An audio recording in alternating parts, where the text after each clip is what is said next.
Hello students, now we are going to study Introductory Macroeconomics chapter 5 Meaning and Supply of Money part 2nd. Now in this part we are going to discussing about barter system and the problem of water system. Okay students, तो इस part में जो हमारा second part है यहाँ हम water system और जो वाटर सिस्टम की जो प्रॉब्लम्स हैं, ड्रॉबैक हैं, हम इनके बारे में स्टडी करेंगे। ओके, तो सबसे पहले आपके पास आता है वाटर सिस्टम। ये जो वाटर सिस्टम है कि what's the meaning of the water system, ये वाटर सिस्टम क्या है। तो स्टूडेंट्स अगर हम अगली टाइम में जाएं तो जहां पर हमें क्या दिखता है कि दैट टाइम जो मनी थी आपके पास, जो आज आप कॉइन्स देखते हैं, आप जो नोट की फॉर्म देखते हैं, डिफरेंट ऑफ मनी है आपके पास, डिफरेंट आपके पास टाइप्स है मनी के, तो ये आप आज यहाँ देख रहे हैं। But that time they were not okay, और दैट टाइम कि उस समय वो मनी आपके पास नहीं थी। मतलब अगर हम प्रिंटेड पेज की बात करते हैं या हम उसकी कुछ कॉन्टेम्परेरी हम बात करते हैं तो that time the money was not there, कि वहाँ मनी नहीं थी। तो वहाँ पर किस तरह की लाइफ, किस तरह के वहाँ पर रूटीन लाइफ आपके पास थी।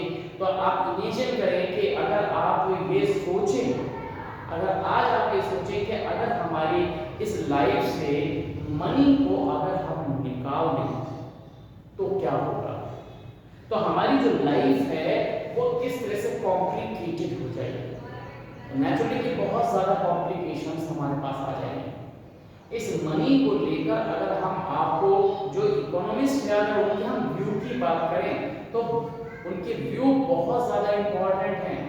क्यों? तो उनका मानना है कि अगर प्रेजेंट टाइम में अगर हम यहाँ देखते हैं तो अगर हम इनोवेशन की बात करें तो इनोवेशन की अगर हम बात करते हैं तो इकोनॉमिस्ट का मानना है कि केवल दो ही जो इन्वेंशंस है वो प्रॉपर हुए हैं, ओरिजिनल हुए हैं। बाकी जितने भी आपके इन्वेंशंस हैं वो सब क्या हैं, वो सब डेराइव्ड इन्वेंशन हैं कि कहीं ना कहीं वो उसी से लिंक हैं।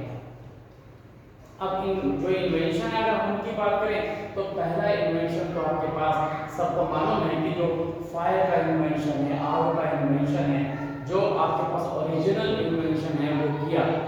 तो वो इन्वेंशन जो है वो ओरिजिनल है और जिसने हमारे टेस्ट को क्या किया है, बदल दिया है। हमारी जो लाइफ है आज जो टेस्टफुल है, बहुत ज़्यादा स्वाद हमारे पास है।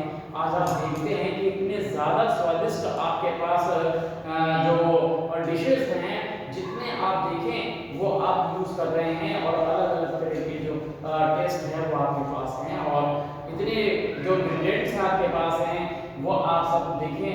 आज आप डिफरेंट जो आपके पास वैरायटीज बनती हैं वो सब क्या है, वो उस फायर के बेस पर ही आप उसे कुक करते हैं और आपकी लाइफ में टेस्ट आपके पास आ गया।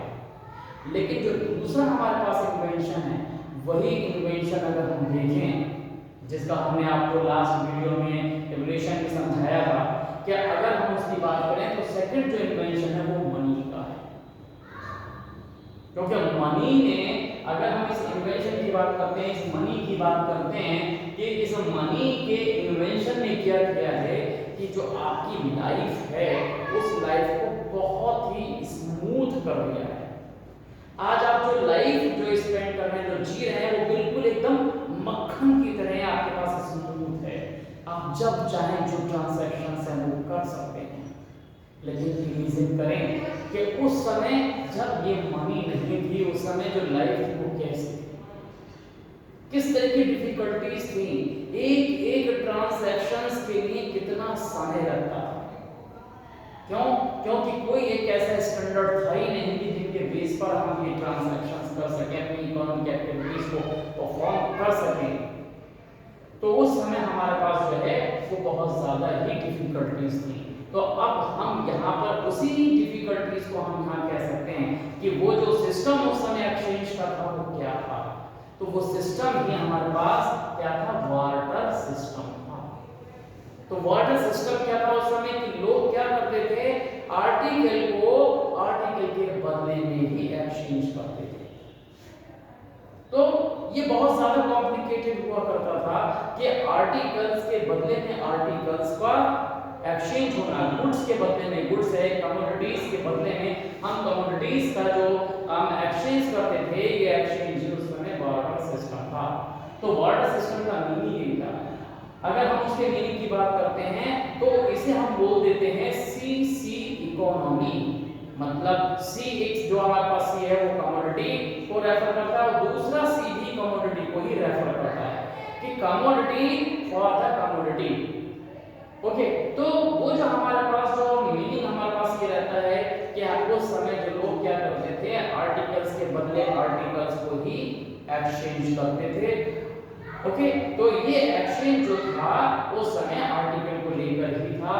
आपस में लोग जो भी वस्तुएं होती थी, जो आर्टिकल्स होते थे, कमोडिटीज थी, उन्हीं कमोडिटीज को लेकर ही एक्सचेंज करते थे। ओके, तो टोटली जो हमारे पास कॉन्सेप्ट उस समय था वो केवल यही था कि वस्तुओं के बदले आप वस्तुएं, आर्टिकल्स के बदले आप आर्टिकल ही बदलते थे। जो कमोडिटीज थी वही एक्सचेंज होती थी फॉर द कमोडिटीज। इसीलिए वो आपके पास सीसी इकोनॉमी कहलाती थी। That time the economy known that time as a CC economy.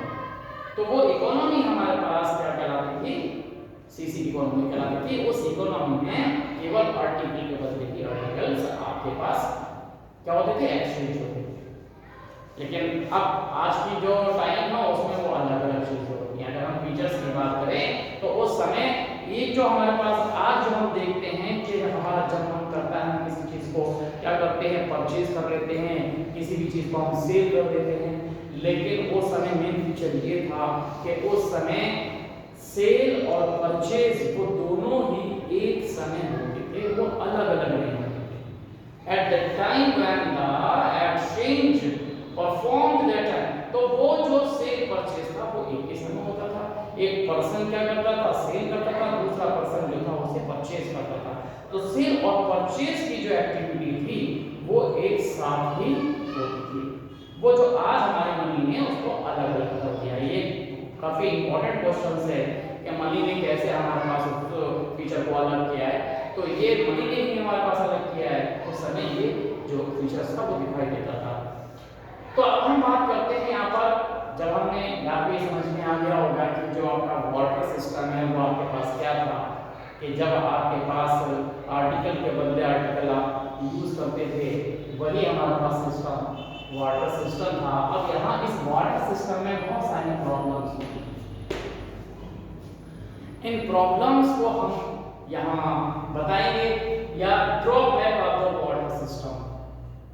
तो ये क्वेश्चन बहुत बार आपके पास बोर्ड में आता है कि आप उसके ड्रॉबैक बताएं, या कोई भी आपके पास ये दो लिख कर आते हैं कि इन ड्रॉबैक को जो मनी है उसने कैसे सॉल्व किया है, तो उसके बारे में ही आपको लिखना होता है। तो सबसे पहले आपके पास आता है lack of double coincidence of word.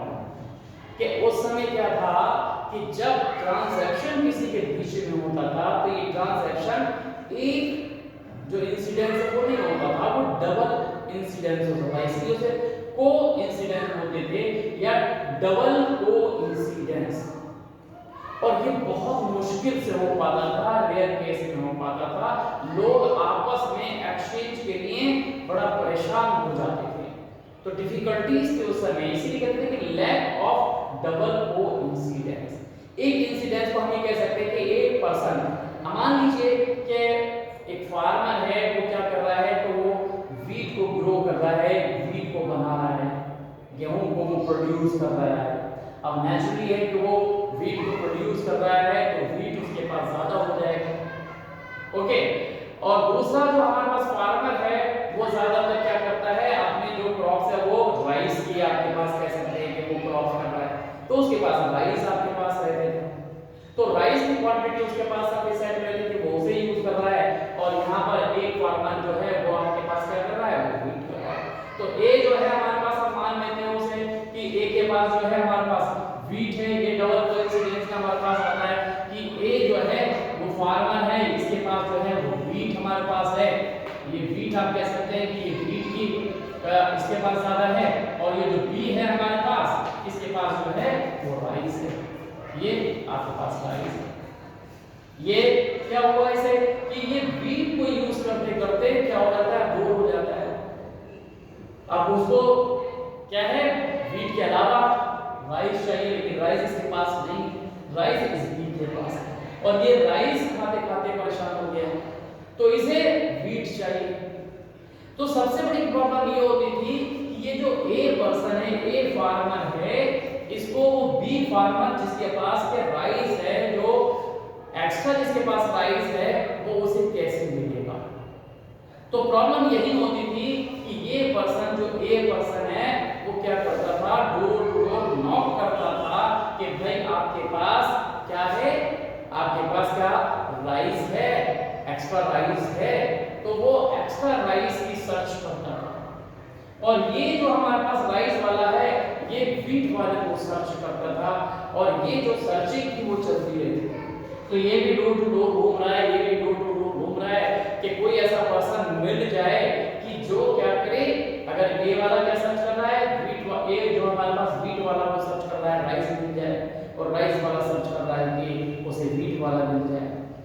अब क्या होता है, कभी कभी ऐसा भी हो जाता है कि ए वाला जो वीट है इसको राइस वाला पर्सन मिल जाता है, लेकिन वो कहता है कि नहीं, मुझे तो अपना राइस ही यूज करना है, वीट यूज नहीं करना, मेरे पास है राइस, लेकिन मैं वीट को नहीं लाइक करता, मुझे तो राइस चाहिए। तब भी वहां पर ट्रांसफर जो है, वो एक्सचेंज जो है वो नहीं हो पाएगा।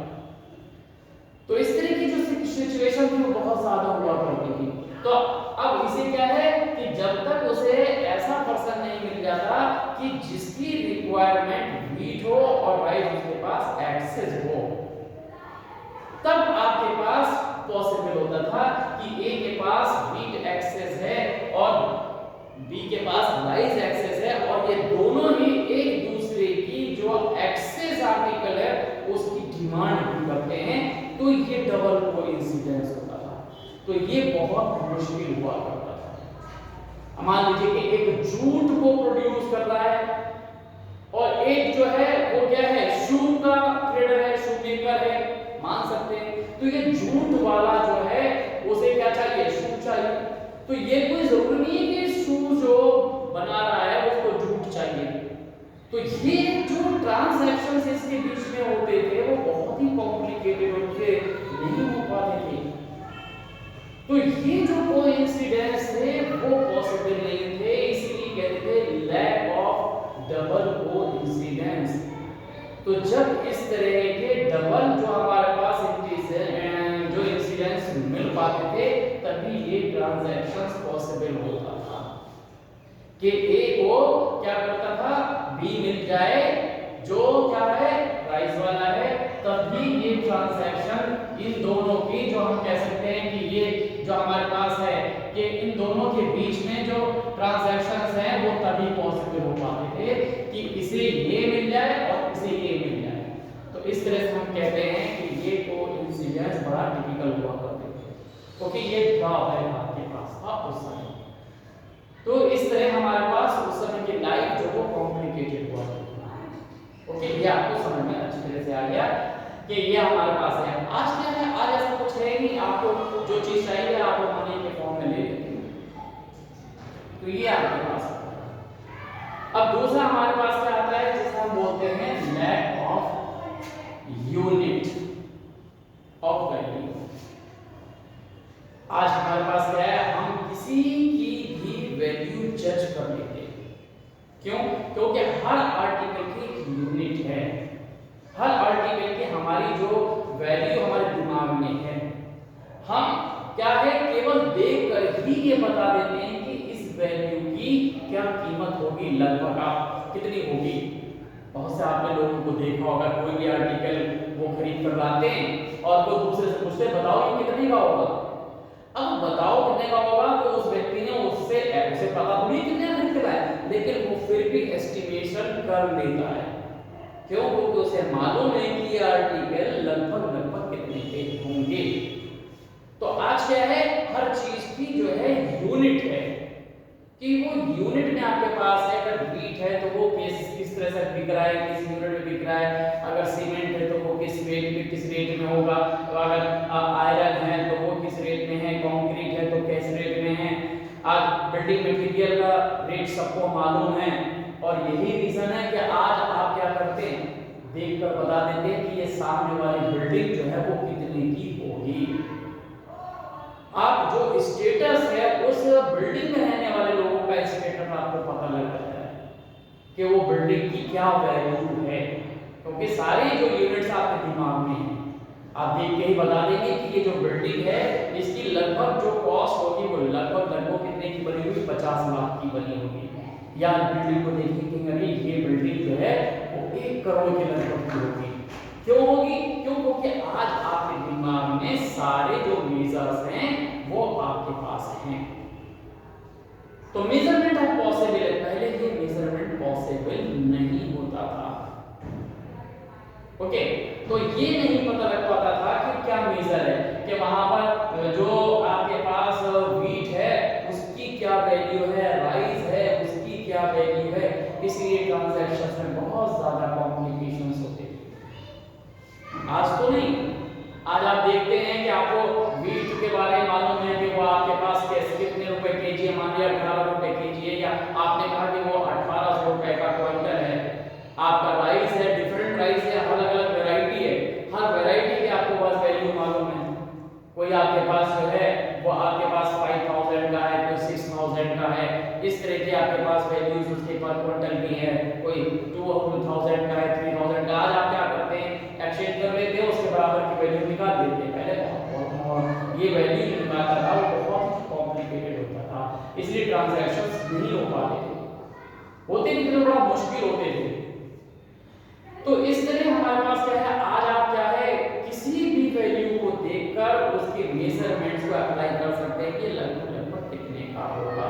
हमने आपको बिल्डिंग का एक एग्जांपल दिया, ये तो बिल्डिंग की बात है। आप किसी एक व्यक्ति को देखकर बता सकते हैं कि उसका स्टेटस क्या है, जो उसने जो क्लॉथ जो उसने पहन रखे, जो उसका वेयरिंग जो आपके पास जो आप देख सकते हैं कि क्या क्या उसने वियर किया हुआ है, क्या उसके शूज उसने क्या पहने हुए हैं, क्या आपने शूज की वैरायटी देखी कि एडिडास पहना हुआ है, नॉर्मल नहीं है।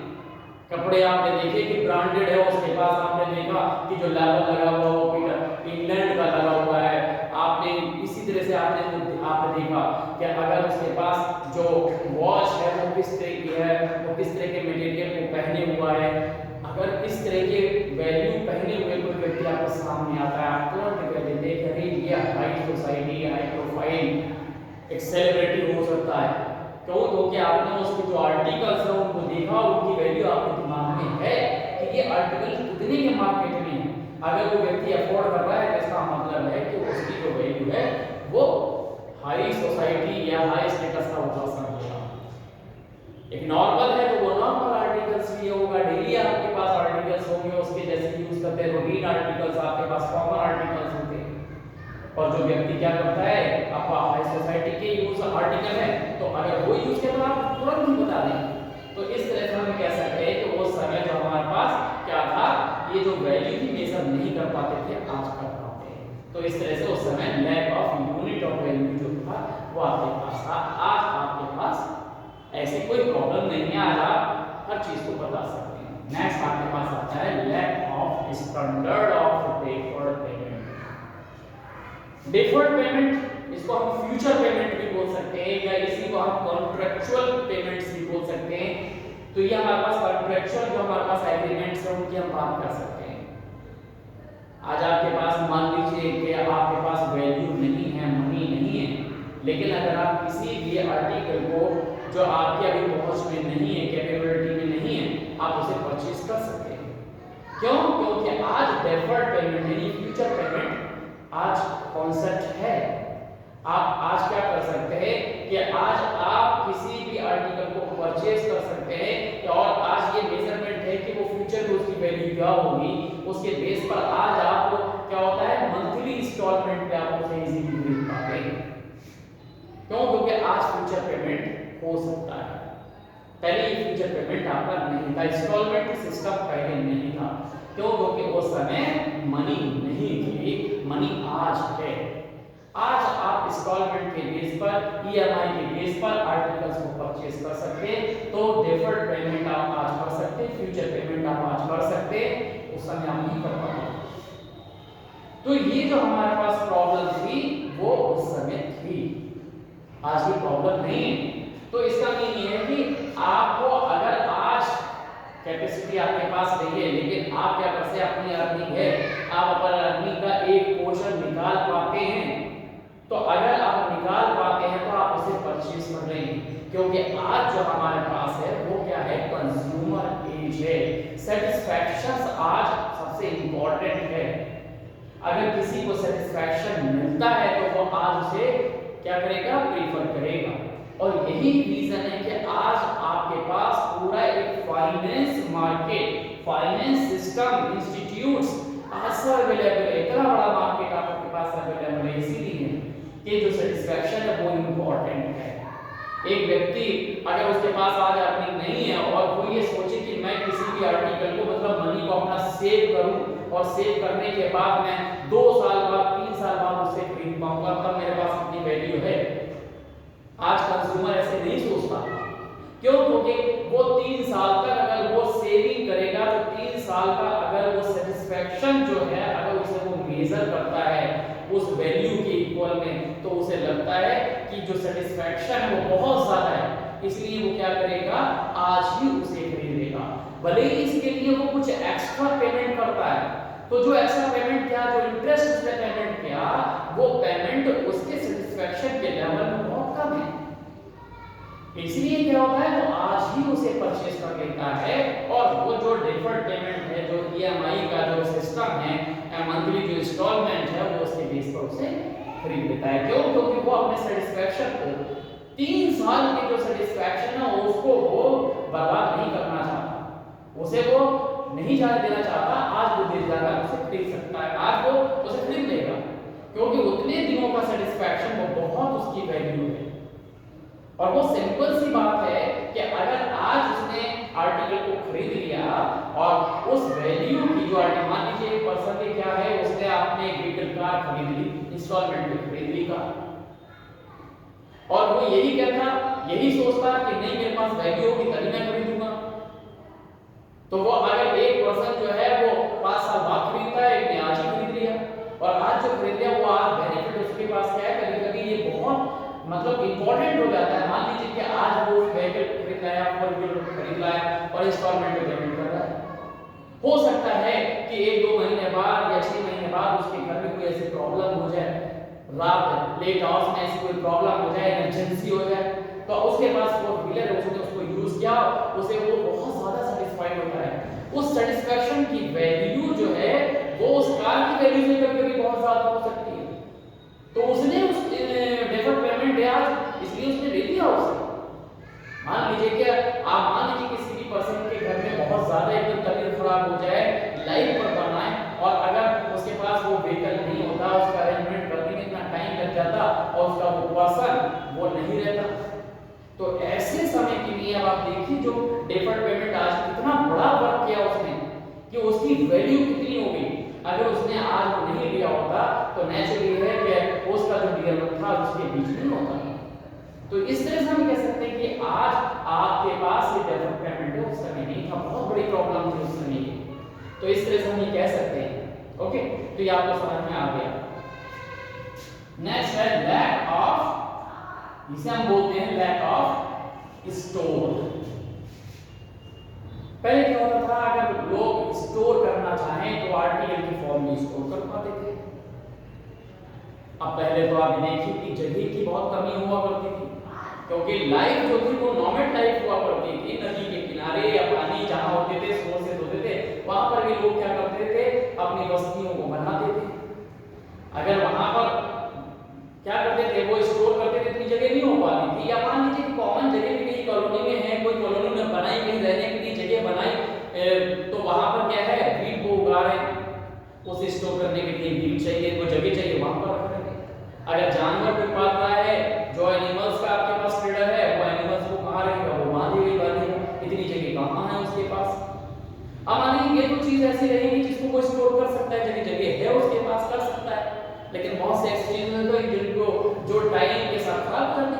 हमारे एक फार्मर है जो वेजिटेबल का व्यापारी है, टमाटर उगाता है, अब वो टमाटर को स्टोर कैसे करेगा, 5 दिन बाद 10 दिन बाद खराब हो जाएगी, बेकार हो जाएगी, तो कैसे स्टोर कर सकता है, पॉसिबिलिटी था उस समय, लेकिन आज पॉसिबल है। वो अपने टमाटर को आज अपने पास जब तक चाहे रख सकता है। कैसे, वो टमाटर को तुरंत सेल आउट कर दे, उसके फॉर्म में जो भी अमाउंट है उसे वो अपने बैंक अकाउंट में अपनी जेब अपने पास ले लो, स्टोर हो गया। तो आज क्या है, पॉसिबल है कि आप किसी भी चीज को आप पॉसिबल कर सकते हो। अभी जानवर आपके पास, एनिमल जो हस्बेंड्री करते हैं, जो आपके पास पोल्ट्री फार्म्स है, वो आपके पास करते हैं, वो किस बेस पे करते हैं, मनी के बेस पर तो करते हैं। आज क्या है, अगर जानवर जो मिल्क वाले हैं, वो अगर आपके पास वो मिल्क उनसे मिल रहा है तो वो अपने पास रखे हुए ट्रेडिंग कर रहे हैं, उसे नहीं आ रहा तो उसको वो बेच देते हैं। तो क्या होता है, स्लॉट हाउस या कहीं पर वो चले जाते हैं, उसके अंदर वो एक अलग बिजनेस में चला गया। लेकिन पहले क्या था, ये सारी चीजें नहीं थी, तो वो जानवर उस समय उनकी ही जगह पे खत्म हो जाता, उन्हें नुकसान होता था। तो अब जो ऐसे डिस्ट्रॉय हो जाते थे। आप चाहे टमाटर के फॉर्म में ले लीजिए, मटर के फॉर्म में ले लीजिए, कोई भी वेजिटेबल जो आपके पास है, फ्रूट्स के ले लीजिए, ये सब को स्टोर करने की उस समय कोई भी ऐसी फैसिलिटी नहीं थी। आज आपके पास है, आज आप मनी के फॉर्म में उसे कहीं पर भी कर सकते हैं, उसे रख सकते हैं। आपने उसे बेचा, आपने अपना बैंक अकाउंट डाला, आप कितना ही पैसा उसमें डाल लीजिए, पैसे आपको जगह की जरूरत ही नहीं है, जितना भी अमाउंट है आप क्या कर सकते हैं, एक अकाउंट में डाल लीजिए, आप अपनी जेब में एटीएम कार्ड लेकर चलिए, आपके साथ पैसा रहेगा, जब चाहे अपनी जेब में आप जितना चाहे स्टोर कर लीजिए। आज ऐसी कोई प्रॉब्लम नहीं है, लेकिन पहले ये lack of store of value जो स्टोर करने में बहुत ज्यादा डिफिकल्टीज हुआ करती है। आज ये डिफिकल्टी आपके पास नहीं है, मनी ने उसे सॉल्व कर दिया है। ओके, अब नेक्स्ट आपके पास आता है lack of transfer of value. ये भी बहुत इंपॉर्टेंट है। जब बार्टर सिस्टम था आपके पास तो ट्रांसफर जो था वो पॉसिबल नहीं हो पाता।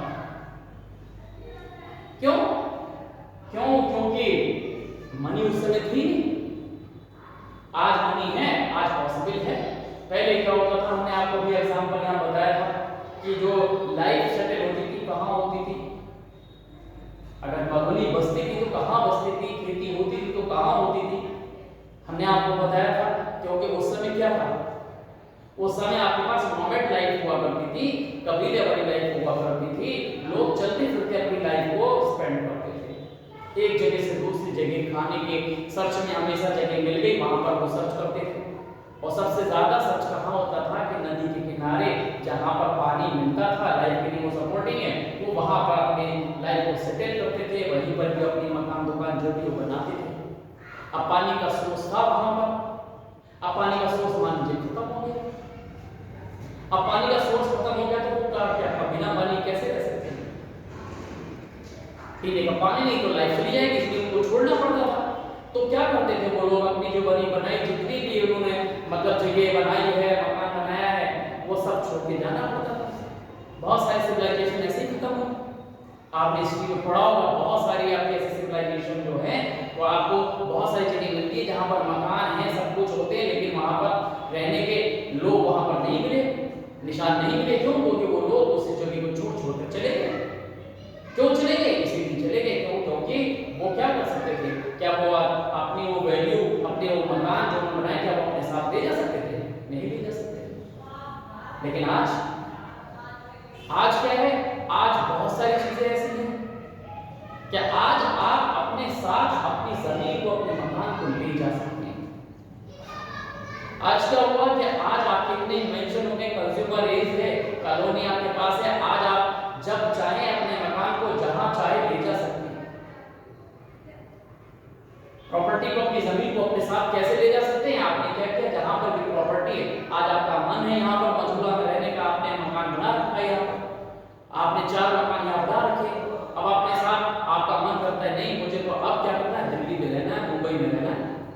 तो क्या अपने 4 मकान मुंबई में एक साथ ले जाएंगे? मनी नहीं थी, आपको छोड़ के जाने पड़ते, लेकिन आज अपने साथ ले जा सकते हैं इसके फॉर्म में, मनी की फॉर्म में यहाँ बेच दीजिए और उसके बराबर की वैल्यू अपने साथ मुंबई ले जाइए और वो प्रॉपर्टी वहां बना लीजिए, कन्वर्ट कर लीजिए मनी के अंदर। तो आज आपने क्या किया, ये मकान को अपने साथ आप ले गए।